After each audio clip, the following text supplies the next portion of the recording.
I wonder if it's a question of refusal to learn or deliberate attempts to defraud the state. Some years ago, before I got into Harvard, I wrote a piece for my admission, which is about judgment debts becoming constitutionalized money laundering.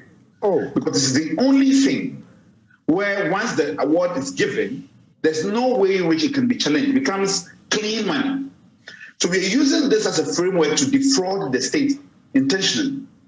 And this is something which we need to talk about. And it's something as well Justice Apau's report hints at.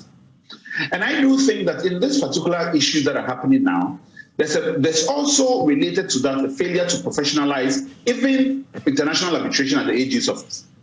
So for everything dealing with the international, we tend to turn to scavengers, like foreign law firms parachuting in to make millions of dollars at the expense of an impoverished Attorney General's department. And that's a question which Justice Apau reports again addresses the need to have this. So almost every year we are dealing with international arbitral claims, and we treat it as if it's Dakar raids, that whatever happens, it's an act of God. We could never have predicted it. But no, the government is becoming more and more involved in commercial deals every time. And these claims are only piling up.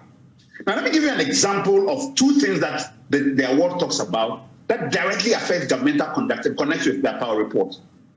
About this one, one of the questions the government raises is the questions of confidentiality.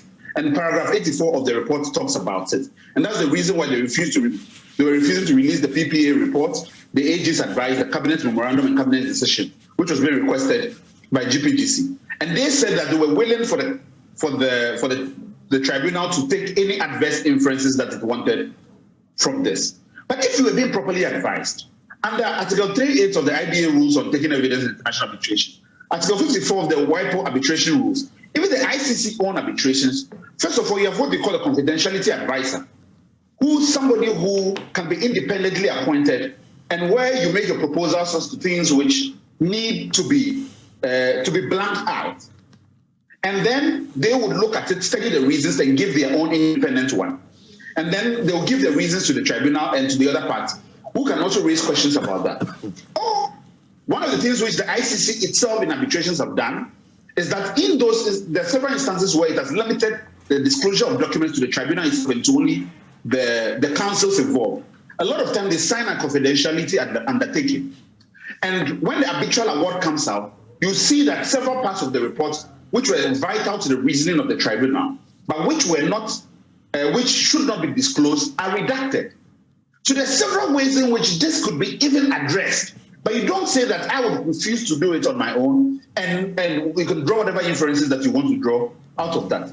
So if you were concerned about the potentiality, as the government claims it was concerned about, of other legal suits that could arise from its own conduct, then these were mechanisms that were open to them that they refused to take into account. Okay. The second thing, and this is something which if you do have a professional legal practice and people who have good competence in international arbitration, and not that every year in and out you go and take a foreign lawyer, completely discontextualized from the historical facts and the circumstances of your government to give you advice based on that matter.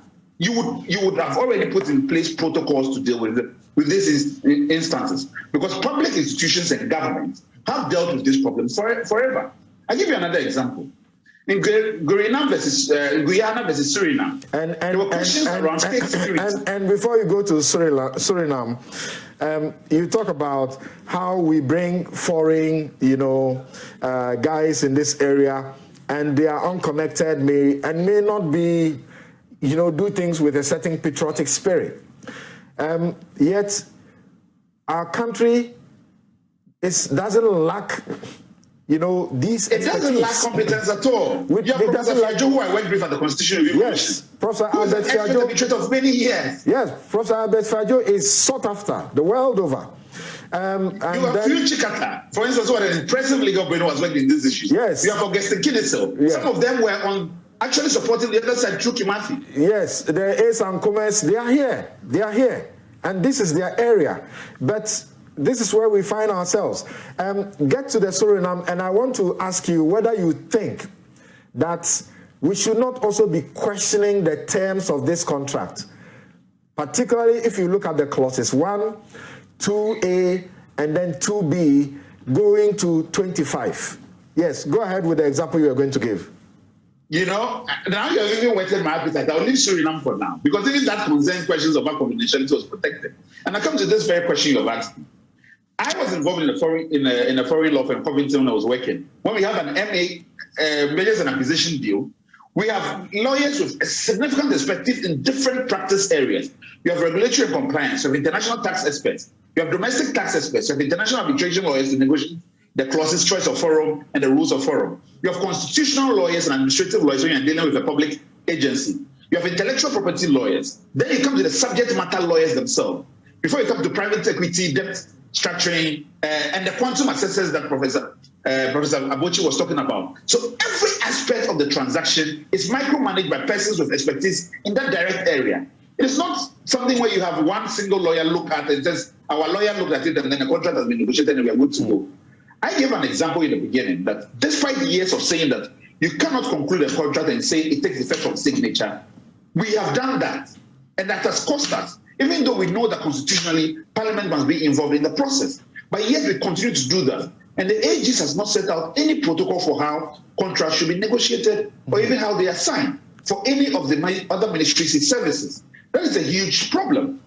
You cannot put in place an interministerial committee to advise you on a legal document for whether you should cancel it or not, which is serviced by one lawyer whose legal life was lived chasing bail applications or land litigation, and then says, we have arrived at an 18 million conclusion, and that's the way to protect the state. You have failed in the fundamental duty of protecting the state. So that's one question that we need to talk about in respect of the question you have asked. So when you talk about the lack of protocols to be set up by the AG, for example, to govern